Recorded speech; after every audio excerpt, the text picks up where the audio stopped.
जय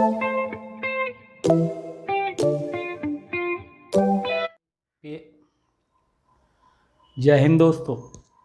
आज हम बात करने वाले हैं संविधान का। जब हम पहला पेज खोलते हैं तो सबसे पहले हमारे सामने आती है प्रस्तावना, जिसे हम प्रियम्बल कहते हैं या उसे उद्देश्य का भी कहा जाता है।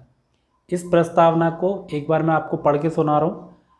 आप अगर चाहें तो अपनी कॉपी में उसे लिख सकते हैं। अगर ना लिख पाएँ तो हमारे वीडियो का जो डिस्क्रिप्शन है उसमें एक पूरी की पूरी प्रस्तावना हमने उसमें कॉपी कर दी है, आप उसे देख सकते हैं। और उसके बाद फिर हम उस प्रस्तावना को, जो कि बोर्ड पे लिखने में टाइम लगेगा, लेकिन जो प्रस्तावना मैं आपको बोल के सुनाऊंगा उस प्रस्तावना में जितने भी शब्द आते हैं, जितने भी क्वेश्चंस बन सकते हैं, हम उन पर ही बात करेंगे। हम ऐसे कह सकते हैं कि हम प्रस्तावना का पूरा पोस्टमार्टम करेंगे, जिससे कि एक एक चीज़ उसकी निकल के आ जाए और एक एक क्वेश्चन उससे हो जाए। जैसे प्रस्तावना पर अब तक 2-3 क्वेश्चन आए हुए हैं, एसएससी में भी आए हैं और सिविल सर्विस में भी आए हैं। तो कम से कम प्रस्तावना एक छोटा टॉपिक है लेकिन बहुत ही महत्वपूर्ण है। और जब आप प्रस्तावना याद कर लेते हैं तो आपको बोलते हुए प्रस्तावना बहुत ही गर्व की अनुभूति होती है। आपको अच्छा लगता है अपने संविधान की प्रस्तावना बोलते हुए। आप चाहें तो याद करने का ये तरीका अपना सकते हैं कि सुबह उठिए और 8-10 दिन तक प्रस्तावना बोलते रहिए। सुबह उठ के 15-20 मिनट आप देखना कि आपको 8-10 दिन में प्रस्तावना एक अक्षरशः याद हो जाएगी, एक एक लाइन, एक एक अक्षर। तो शुरू होती है प्रस्तावना हम भारत के लोग से।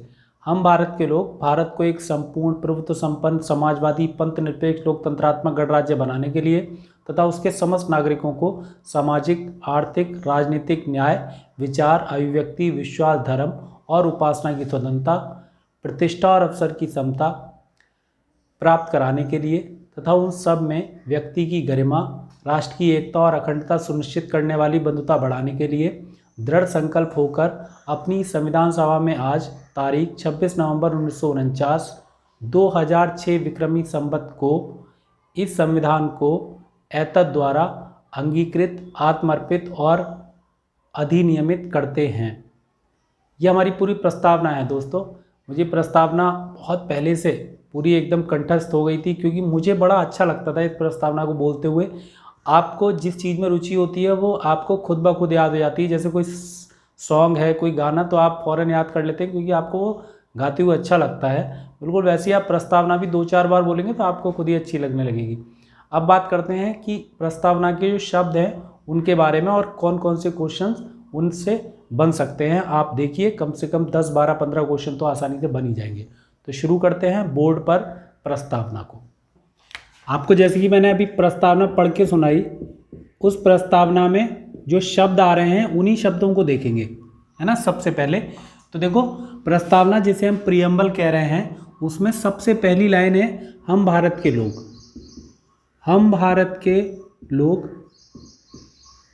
ये जो लाइन है हम भारत के लोग, इसकी प्रेरणा हमें मिली है यूएनओ के चार्टर से। यूएनओ मतलब संयुक्त राष्ट्र संघ का एक चार्टर है। संयुक्त राष्ट्र संघ, यूएनओ, यूनाइटेड नेशन ऑर्गेनाइजेशन, उसका एक चार्टर है। उसमें लिखा हुआ है हम विश्व के लोग। तो हम विश्व के लोग वहाँ लिखा हुआ है, तो हमने अपने संविधान में लिखा है हम भारत के लोग। और इस लाइन से ये भी कन्फर्म होता है कि भारत में असली शक्ति जो है वो जनता के हाथों में है, यानी कि लोगों के हाथों में है। लोग ही, यानी कि जनता ही जनार्दन है, जनता ही सबसे ऊपर है और बाकी सब लोग क्या हैं, सेवक हैं। तो जनता ही मालिक है, ये बात इस लाइन से पता लगती है। और यही बात हमें बताती है कि हमारा देश एक लोकतंत्र है और सबसे सुदृढ़ लोकतंत्र है। इस लाइन से ये बात हमें पता लग जाती है। तो हम भारत के लोग हमने कहाँ से लिया है, यूएनओ से। अब याद रखेंगे, मतलब यूएनओ के चार्टर से प्रेरणा ली है हमने इस लाइन के लिए। हम भारत के लोग भारत को एक संपूर्ण प्रभुत्व संपन्न, फिर एक शब्द आता है प्रभुत्व संपन्न, इसे इंग्लिश में कहते हैं सोवरेन। तो दरअसल हमारा देश एक सोवरेन कंट्री है। हम भारत के लोग भारत को एक संपूर्ण प्रभुत्व संपन्न का मतलब कि हम अपने फैसले खुद लेने के लिए पूरी तरह आज़ाद हैं। कोई शक्ति हमारे ऊपर, हमारे निर्णयों के ऊपर हावी नहीं हो सकती। जैसे जब हम आज़ाद नहीं हुए थे तब हमारे ऊपर कौन था, ब्रिटेन की महारानी का शासन था, तो हम कोई फैसला नहीं ले सकते थे। आज के टाइम में कोई भी देश हमारे ऊपर नहीं है, यानी कि हम पूरी तरह क्या है, सोवरेन कंट्री हैं, प्रभुत्व संपन्न हैं। आप ऐसे याद कर सकते हैं कि हम अपने प्रभु खुद हैं, हम अपने मालिक खुद हैं। तो आपको ध्यान रखना है, इसे कहते हैं प्रभुत्व संपन्न। तो हम भारत के लोग भारत को एक संपूर्ण प्रभुत्व संपन्न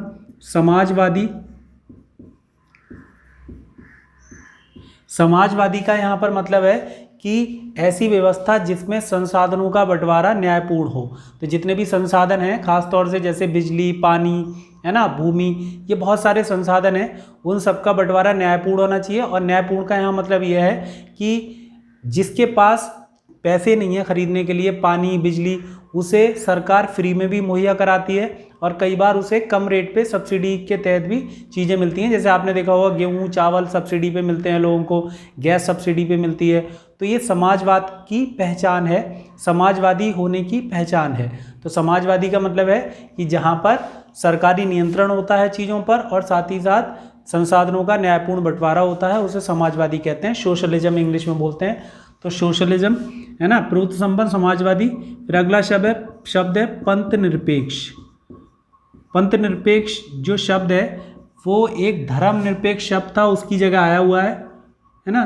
तो यहाँ पर आपको ध्यान रखना है कि पंथ निरपेक्ष और धर्म निरपेक्ष में क्या डिफरेंस है, आखिर क्या जरूरत पड़ी थी कि पंथ निरपेक्ष के स्थान पर धर्म निरपेक्ष शब्द को लाया गया। हुआ ये कि धर्मनिरपेक्ष का मतलब है कि राज्य किसी धर्म के साथ कोई पक्षपात नहीं करेगा, यानी कि पक्षपात ना करने का मतलब है कि सभी धर्मों में सामंजस्य स्थापित करके चलेगा। लेकिन बहुत सारे लोग ऐसे भी हैं देश में जो किसी धर्म में विश्वास नहीं करते और उन्हें हम नास्तिक या अनिश्वरवादी कह सकते हैं। अगर आपको डाटा कुछ याद हो तो आपको याद होगा कि 2011 की जो जनगणना हुई, उस जनगणना में लगभग 15 लाख लोग ऐसे थे जो किसी धर्म को नहीं मानते थे, यानी कि उन्होंने अपने डॉक्यूमेंट में किसी प्रकार का कोई धर्म मेंशन नहीं किया। तो उससे पता लगता है कि 15 लाख लोग तो ऐसे ही थे जो जनगणना में दिखाई दिए हमें, और वो कैसे थे, जो किसी धर्म को नहीं मानते। तो इसलिए अगर धर्म निरपेक्ष शब्द अगर हम रखें तो फिर उन लोगों का क्या होगा जो किसी धर्म को ही नहीं मानते।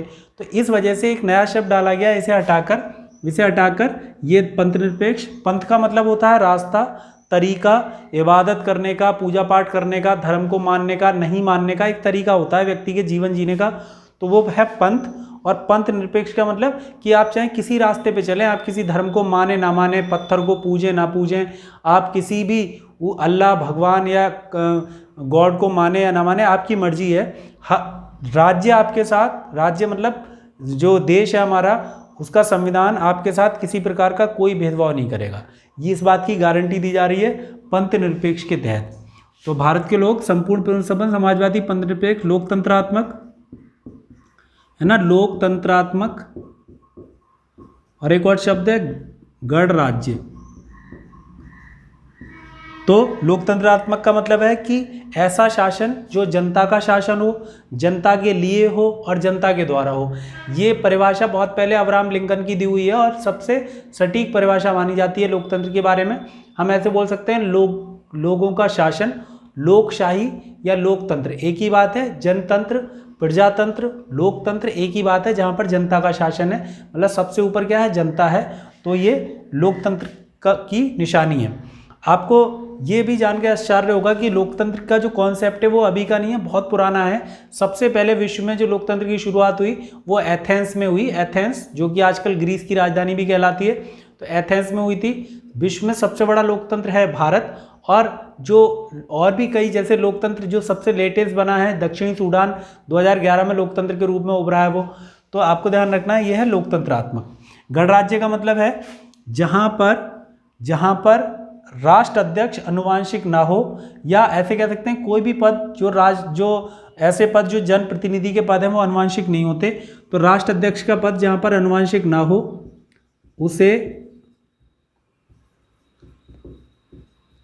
उसे हम गणतंत्र कहते हैं। आप इसके उदाहरण के तौर पे समझ सकते हैं, देखिए कि कई देश ऐसे हो सकते हैं जो लोकतंत्र तो हो सकते हैं, लेकिन हो सकता है कि वो गणराज्य ना हो। जैसे उदाहरण के तौर पर ब्रिटेन एक ऐसा देश है जो लोकतंत्र तो है लेकिन गणराज्य नहीं है। वहाँ पर जो राष्ट्राध्यक्ष हैं, यानी कि जो महारानी है, उन्हीं के ही अनुवांशिक यानी कि उन्हीं के खानदानी लोग ही क्या बनते जाते हैं, उनके अंडर में आते जाते हैं। इसका मतलब यह है कि वहाँ पर महारानी, फिर उनका बेटा, फिर उनका बेटा। हमारे यहाँ ऐसा नहीं है, हमारे यहाँ लोकतंत्र भी है और गणतंत्र भी है। हमारे यहाँ लोकतंत्र के तहत जनता चुनती है संसद में लोगों को, मेंबर्स को, और उसके बाद जो राष्ट्राध्यक्ष है वो भी चुने जाते हैं। उन्हें भी कोई आनुवंशिक शक्तियाँ प्राप्त नहीं है, यानी कि उनका बेटा ही राष्ट्रपति बने ऐसा नहीं है, तो आनुवंशिक नहीं है हमारे यहाँ। ऐसे आपको ध्यान रखना, जैसे फ्रांस है, फ्रांस एक गणतंत्र भी है और लोकतंत्र भी है, ये खासियत है फ्रांस की। लेकिन ब्रिटेन इस तरह का देश नहीं है। तो गणतंत्र और लोकतंत्र में अंतर है।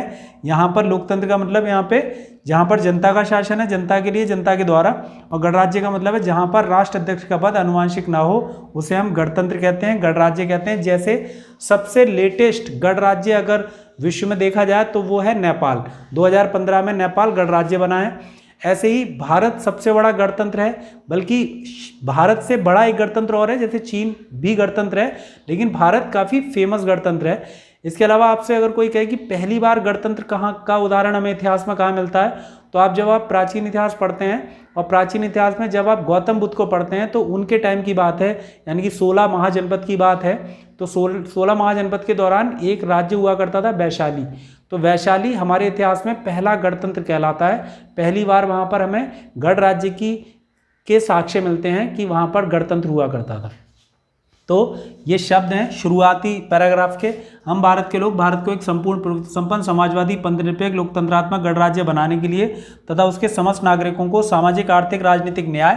तो आपको याद रखना है कि हमारे प्रस्तावना में कितने प्रकार का न्याय है? सामाजिक, आर्थिक, राजनीतिक न्याय, है ना, 3 प्रकार के न्याय हो गए। फिर आगे है सामाजिक, आर्थिक, राजनीतिक न्याय, विचार, अभिव्यक्ति, विश्वास, धर्म और उपासना की स्वतंत्रता। यानी कि हमारे संविधान में स्वतंत्रताएं कितने प्रकार की दी हुई हैं? संविधान का मतलब है प्रस्तावना में। तो ये स्वतंत्रताएं हमारे यहाँ विचार, अभिव्यक्ति, विश्वास, धर्म और उपासना। विचार, अभिव्यक्ति, विश्वास, धर्म और उपासना, है ना, ये हमारे यहाँ स्वतंत्रताएं हैं। विचारों के बारे में आप जानते ही हैं, विचारों की आज़ादी है, अपने विचार प्रकट कर सकते हैं। अभिव्यक्ति मतलब होता है एक्सप्रेशन, है ना, जैसे हाथ जोड़ना एक्सप्रेशन है। विश्वास का मतलब है बिलीव, हम किसी में ही भरोसा कर सकते हैं। आप चाहें तो अपने पत्थर को पूजिए, चाहे आप पेड़ को देवता मान लीजिए, आपकी ये मर्जी है, आपकी कोई रोक टोक नहीं है। किसी भी धर्म में आप बिलीव कर सकते हैं। और उपासना मतलब आप चाहे लेट के पूजा करो, चाहे बैठ के करो, जैसे मर्जी आए वैसे आप इबादत या पूजा कर सकते हैं। तो इसका मतलब ये क्या है? स्वतंत्रताएं हैं हमारे देश में, या हमारे इस प्रस्तावना में हमें मिली हुई हैं। तो आपको याद रखना है ये स्वतंत्रताएं। फिर आगे आता है प्रतिष्ठा और अवसर की समता। यानी कि अब बात करें कि हमारी प्रस्तावना में, हमारे संविधान की प्रस्तावना में समानता कितने प्रकार की है? तो एक तो प्रतिष्ठा की समता है हमारे प्रस्तावना में, और साथ ही साथ अवसर की समता है। यानी कि सभी लोग बराबर हैं, सबका सम्मान बराबर है, सबकी प्रतिष्ठा, ऑनर एक जैसा है, कोई छोटा बड़ा नहीं है, सबको बराबर के अवसर मिले हुए हैं। कोई भी, सभी लोग नौकरी कर सकते हैं, सभी लोग एग्ज़ाम दे सकते हैं, क्राइटेरिया फुलफिल करें वो, और किसी को उसकी जाति, धर्म आदि के आधार पर एग्ज़ाम देने से या कोई भी कार्य करने से नहीं रोका जाता है। यानी कि अवसर की क्या है? समानता। तो आप देख रहे हैं, आपसे जब क्वेश्चन होगा तो वो ऐसे भी हो सकता है कि प्रस्तावना में कितने प्रकार के न्याय दिए हैं, प्रस्तावना में कितने प्रकार की स्वतंत्रताएं हैं, 5 प्रकार की हो गई, कितने प्रकार की समानता है तो 2 प्रकार की हो गई। फिर आगे आता है कि प्रतिष्ठा और अवसर की समता, व्यक्ति की गरिमा, राष्ट्र की एकता और अखंडता। तो एक शब्द है उसमें व्यक्ति की गरिमा, और फिर एक शब्द आ रहा है और अखंडता। इस शब्द को लिख लीजिए, काम आएगा। और अखंडता सुनिश्चित करने वाली, है ना, बंधुता बढ़ाने के लिए। एक शब्द और आ गया, देखो, बंधुता बढ़ाने के लिए अपनी संविधान सभा में आज तारीख 26 नवंबर 1949, तो ये डेट जरूर याद रखें, 26 नवंबर 1949 को एतद द्वारा 2006 विक्रमी संवत, ये विक्रमी संवत आपको काम आएगी, ये याद रखें। विक्रमी संवत को इस संविधान को एतद द्वारा, एतद द्वारा का मतलब होता है हम सब वहाँ जितने लोग होंगे उस समय 284 लोगों ने अंतिम तौर पर साइन किए हैं हमारे संविधान पर, अंतिम तौर पर संविधान सभा के 284 लोगों ने, तो उन्हीं के बारे में कह रहे हैं एतद द्वारा इस संविधान को आत्मर्पित यानी कि आत्मा में उतार लिया, अधिनियमित यानी कि उसे कानूनी रूप दे दिया, और साथ ही साथ आत्मर्पित अधिनियमित और आत्मर्पित अधिनियमित करते हैं, यानी कि अधिनियमित भी करते हैं, आत्मा को समर्पित भी करते हैं, है ना। ये बात बताई गई है कहाँ पर, प्रस्तावना में।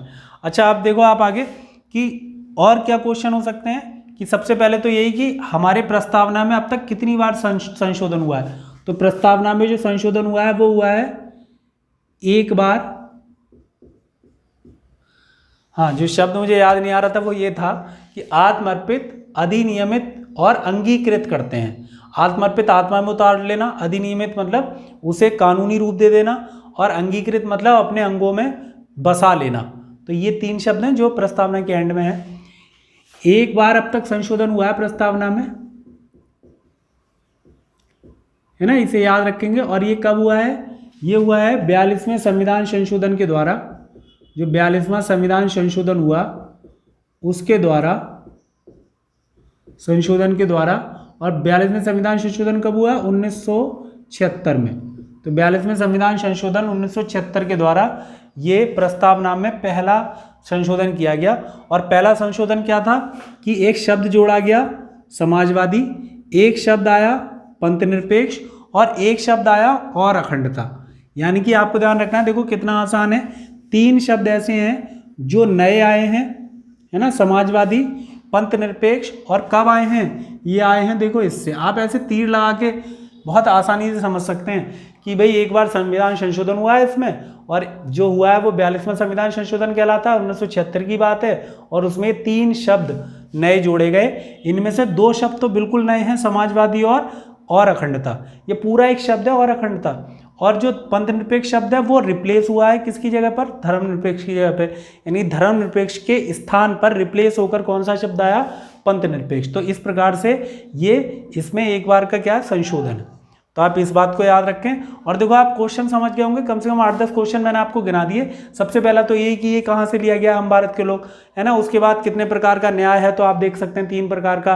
कितनी बार संशोधन हुआ है, एक बार हुआ है। क्या संशोधन हुआ है, कब हुआ है, कौन से शब्द जोड़े गए हैं, कौन सा शब्द रिप्लेस हुआ है ना। इसके अलावा कितने प्रकार की स्वतंत्रताएं हैं, कितने प्रकार की समानता है। और इसके अतिरिक्त ऐसे शब्द प्रस्तावना में कौन से हैं जो हमने फ्रांस से लिए हैं। देखो आप फ्रांस से लिए जाने वाले शब्द हैं। बंधुता शब्द हमने फ्रांस की क्रांति में, आपको याद होगा फ्रांस की क्रांति में 3 शब्द आए थे 1789 में। एक था समानता, स्वतंत्रता और बंधुत्व। तो आप देखो समानता, है ना, स्वतंत्रता और बंधुत्व, ये तीनों शब्द फ्रांसीसी क्रांति से लिए गए हैं। तो ये सारे क्वेश्चन हैं। और इसके अलावा हमने अपने संविधान को कब अपनाया, ये बात हमें प्रस्तावना में बताई गई है। कब, 26 नवंबर 1949 को। विक्रमी संवत का मतलब होता है कि विक्रमादित्य एक राजा थे जिन्होंने ईसा मसीह के जन्म से 56 साल पहले, मतलब ईसा मसीह के जन्म से 57 साल पहले एक संवत चलाई थी। यानी कि वो राजा बने थे, उन्होंने एक संवत चलाई थी, विक्रमी संवत। तो आपको ये करना होता है कि अगर आपसे कभी भी पूछा जाए कि विक्रमी संवत कितनी है, तो जो डेट आपको दी जा रही है ना, इस समय जो डेट है उसमें 57 जोड़ना है। जैसे 1949 है तो 57 जोड़ना है, तो कितना आ गया, 2006। अगर आज के टाइम में भी कोई पूछे कि इस समय विक्रमी संवत कितनी होगी, तो इस समय चल रही है 2020, तो 2020 में आप क्या जोड़ दो, ये 57 जोड़ दो 2020 में, तो वही चल रही होगी क्या, विक्रमी संवत वर्तमान में। 2020 में 57 जोड़ेंगे तो कितना आएगा, 2020 में 57 जोड़ेंगे तो आएगा 2077, है ना, विक्रमी संवत। तो इस तरीके से याद कर सकते हैं, बहुत आसान है। तो ये सारे क्या हैं, क्वेश्चन हैं जो आप आसानी से समझ सकते हैं, कर सकते हैं। प्रस्तावना का बिल्कुल एक भी क्वेश्चन आपसे नहीं छूटने वाला है, हर हाल में कर लेंगे आप। तो दोस्तों अब हम उद्देशिका के कुछ और क्वेश्चंस के बारे में बात कर सकते हैं कि उद्देशिका के संबंध में कुछ लोगों ने कुछ कथन बोले हैं। वही कथन कई बार पीसीएस के, लोअर पीसीएस के एग्जाम में आए हुए हैं। आईएएस में भी उससे एक क्वेश्चन आया हुआ है, और वो सिर्फ इतना है कि किसने उद्देशिका के बारे में क्या कहा है, उससे संबंधित कुछ बातें हैं, तो वो देख लेते हैं। तो आप देखिए, अगर आपका कोई क्वेश्चन हो, है ना, उद्देशिका से संबंधित अगर कोई प्रॉब्लम आए तो आप बेझिझक कमेंट बॉक्स में मुझसे पूछ सकते हैं, उसके लिए कोई प्रॉब्लम नहीं है किसी तरह की। तो देखिए हुआ यह है कि उद्देशिका के संबंध में एक केस था इन री बेरुवारी 1960, एक केस है ये जिसमें सुप्रीम कोर्ट ने कहा था कि उद्देशिका संविधान का अंग नहीं है, यानी कि प्रस्तावना संविधान का अंग नहीं है ना, संविधान का अंग नहीं, प्रस्तावना संविधान का अंग नहीं है ना, और इसमें संशोधन नहीं किया जा सकता, और इसमें संशोधन नहीं किया जा सकता। ध्यान रखना है ये कि एक केस था सुप्रीम कोर्ट में और सुप्रीम कोर्ट का ये कथन था कि प्रस्तावना संविधान का अंग नहीं है, इसलिए उसमें किसी प्रकार से कोई संशोधन नहीं किया जा सकता। लेकिन अपने इसी फैसले को पलट दिया सुप्रीम कोर्ट ने, और इस फैसले को पलटते हुए केशवानंद भारती का केस था। केशवानंद बहुत फेमस केस है ये, तो आपने सुना भी होगा, केशवानंद भारती बनाम केरल राज्य 1973 का केस है ये।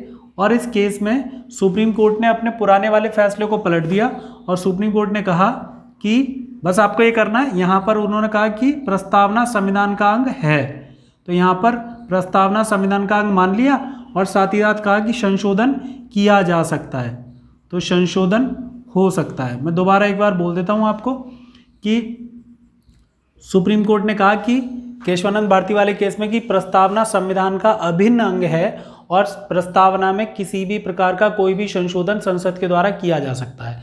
साथ ही साथ अब देखो, आप सुप्रीम कोर्ट के द्वारा ये बातें बोली जा रही हैं, तो आपको अब यही ध्यान रखना है कि अब प्रस्तावना को पूर्णतः संविधान का अंग माना ही जाता है। साथ ही साथ सुप्रीम कोर्ट ने ये भी टिप्पणी की थी कि पहले वाले केस में टिप्पणी की थी कि प्रस्तावना संविधान निर्माताओं के विचारों को जानने की कुंजी है। अगर ये क्वेश्चन आता है कि ये किसने कहा कि प्रस्तावना संविधान निर्माताओं के विचारों को जानने की कुंजी है, तो आप कहेंगे सुप्रीम कोर्ट ने। और कब कहा? 1960 में। अगर आपसे ये भी क्वेश्चन पूछा जाए कि किसे संविधान निर्माताओं के विचारों की कुंजी कहा जाता है, तो किसे कहा जाता है? प्रस्तावना को। इस तरह के क्वेश्चन आए हुए हैं, इसीलिए मैं आपको बता रहा हूँ। एक और बात कि एक केस और था, 1967 की बात है, 1967 में, और ये केस भी आपने सुना होगा, और ये केस था गोलकनाथ का। तो गोलकनाथ बनाम पंजाब राज्य, गोलकनाथ बनाम पंजाब राज्य का एक केस है। और इस केस में सुप्रीम कोर्ट के जो मुख्य न्यायाधीश थे, जिनका नाम था एम हिदायतुल्ला, आपने सुना होगा एम हिदायतुल्ला, हमारे देश के एम हिदायतुल्ला हमारे देश के कार्यवाहक राष्ट्रपति भी रहे हैं, आपको पता होगा, 1969 में, 1969 में। तो एम हिदायतुल्ला ने ये टिप्पणी की थी इस केस के दौरान कि प्रस्तावना, मोस्ट इंपोर्टेंट है ये बात, बहुत महत्वपूर्ण, प्रस्तावना संविधान की आत्मा है। तो प्रस्तावना को संविधान की आत्मा कह के बुलाया था किसने? है ना, एम हिदायतुल्ला ने।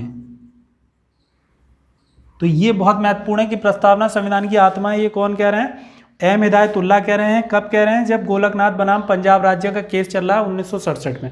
अब आपको यहाँ पे थोड़ा सा सावधान रहना है कि आपसे पूछा जाए कि संविधान की आत्मा किसे कहा जाता है, तो आप कहेंगे संविधान की आत्मा कहा जाता है आर्टिकल 32 को 32। ये लाइन क्यों आपको ध्यान रखनी है? क्योंकि ये लाइन बोली थी अम्बेडकर साहब ने। क्यों भाई? अम्बेडकर साहब तो बड़े हैं, है ना, हिदायतुल्ला से, तो उनकी बात पहले मानी जाएगी, तो हम उन्हीं की बात मान रहे हैं कि अम्बेडकर साहब ने कहा था कि आर्टिकल 32 संविधान की आत्मा है। ठीक है। अगर बाई चांस ऐसा होता है कि ऑप्शन अगर ना दिया हो और ऑप्शन में अम्बेडकर साहब ना दिए हों, तो आपको याद रखना है कि और अगर ऑप्शन में आर्टिकल 32 ना दिया हो, अनुच्छेद 32 या मौलिक अधिकार ना दिए हो, तो आपको याद रखना है कि प्रस्तावना को संविधान की आत्मा बोलेंगे। बाई चांस ऐसा हो जाए कि संविधान की आत्मा क्या किसे कहते हैं, ऑप्शन में दिया हो प्रस्तावना, अनुच्छेद 32, मौलिक अधिकार या कुछ और दिया हो, तो आपको याद रखना है फिर हर हाल में अनुच्छेद 32। तो प्रेफरेंस देना अनुच्छेद 32 को। अगर आर्टिकल 32 नहीं है तो आपको प्रस्तावना याद रखनी है। अगर ये दोनों नहीं है तो ऑप्शन में मौलिक अधिकार भी आया हुआ है ऑप्शन में, और वो आंसर भी दिया है कई बार आयोग ने, तो आपको ध्यान रखना है ये 3 ऑप्शन है, एक है प्रस्तावना, एक है अनुच्छेद 32 और एक है मौलिक अधिकार। इन तीनों में सबसे पहले प्रेफरेंस देना आर्टिकल 32, फिर प्रेफरेंस देना है प्रस्तावना को, और तीसरे नंबर पे आता है मौलिक अधिकार। तीनों में से एक आंसर होता है। ठीक है, तो आपको ये ध्यान रखना है। इसके अलावा एक और कथन है और वो है के.एम. मुंशी का कथन। के.एम. मुंशी कहते हैं कि प्रस्तावना राजनीतिक जन्मपत्री है। तो राजनीतिक जन्मपत्री किसे कहा है ना, प्रस्तावना को के.एम. मुंशी ने। तो के.एम. मुंशी राजनीतिक जन्मपत्री कह के बुलाते हैं किसे, प्रस्तावना को। तो दोस्तों प्रस्तावना के बारे में लगभग सभी क्वेश्चन आपके पूरे हो जाएंगे। उम्मीद है कि आपको प्रस्तावना अच्छे से समझ में आ गई होगी। अगर वाकई में ये वीडियो आपको अच्छा लगा, ये टॉपिक समझ में आया पूरी तरह, तो आप लाइक करें, शेयर करें और सब्सक्राइब जरूर करें और करवाएं, है ना, जिससे कि आपको सोचिए कि कौन सा इतना बड़ा काम है कि एक क्लिक करना है, इसमें कोई किसी के पैसे खर्च नहीं होते हैं, है ना। हम वीडियो बनाते हैं तो हमें अच्छा लगता है। आप जानते हैं कि यूट्यूब पे ऐसा तो है नहीं कि वीडियो डालते ही पैसे आने शुरू हो जाते हैं, ऐसा तो कुछ नहीं है। सब कुछ समाज सेवा के तौर पे ही है एक तरीके से। बस ये है कि लॉकडाउन में अपनी भड़ास निकल जाती है कि कम से कम जो बोलने का मन करता है तो बोल लेते हैं, वरना घर पे पड़े पड़े हालात बहुत ख़राब हैं। तो आप कृपया करके इतना तो कर ही सकते हैं कि थोड़ी हेल्प कीजिए। और हेल्प क्या है कि आप शेयर करिए और सब्सक्राइब करिए और साथ ही साथ लाइक कीजिए। ज़्यादा से ज़्यादा वीडियो को देखिए, वीडियो को शुरू से लेकर एंड तक देखिए, जिससे कि आपको टॉपिक भी समझ में आए और कुछ फ़ायदा हमें भी हो। तो आपका बहुत बहुत धन्यवाद इस वीडियो को शुरू से लेकर एंड तक देखने के लिए।